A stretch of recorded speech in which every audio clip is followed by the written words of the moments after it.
Hello everybody. I wanted to share with you my Monstera, my Thai collection. Well, it is infested. I don't know where because it was right with the other plants that is not infested unless it already had it. There's one right there which is still there. They are mealybugs. Mealybugs. These mealybugs are getting on my nerves. Okay, there's some that is kind of ugly looking. There's some there and there's one there and it's all over this leaf. I don't know if you can see it. I sprayed alcohol. I have 70% now. I used to use 90% directly. So I sprayed it. Those ones seems to be dead, but I seem to have skipped one or two. But I'm going to be wiping it off with a wet towel. And look at this right here. You see, when I bought it from the lady, she gave it to me with these straws that they were tied with a leaf, which I don't think it makes sense. It's supposed to be free. I don't know if you can see in there.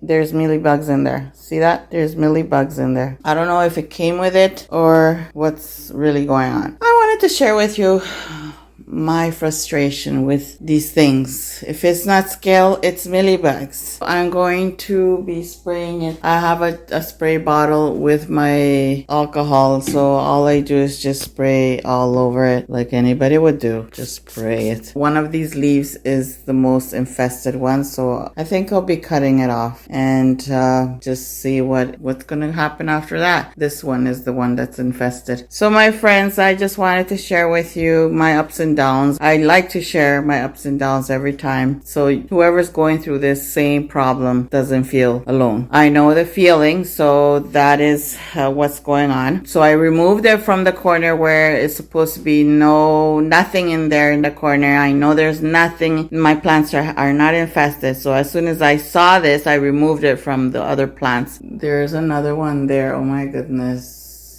I'm going to be cleaning them up. That is what I do to get rid of these mealybugs. So far, I have no problems with mealybugs with the Chinese evergreen. I fixed the problem. Now it's this plant. Oh my goodness. If you're new, subscribe. Don't forget to click that bell so you don't miss any of my videos. Share my videos, and hope to see you again in the next video. Be happy. Don't let things get to you. There's always a solution. Just wipe everywhere. These are easy to wipe. They're not like the other Chinese evergreens that are more thinner and lots of leaves. These are so easy to clean, so no worries about this one. There's always a solution to these problems. All right, my friends, I hope you enjoyed this little tiny video and have a wonderful day. Bye.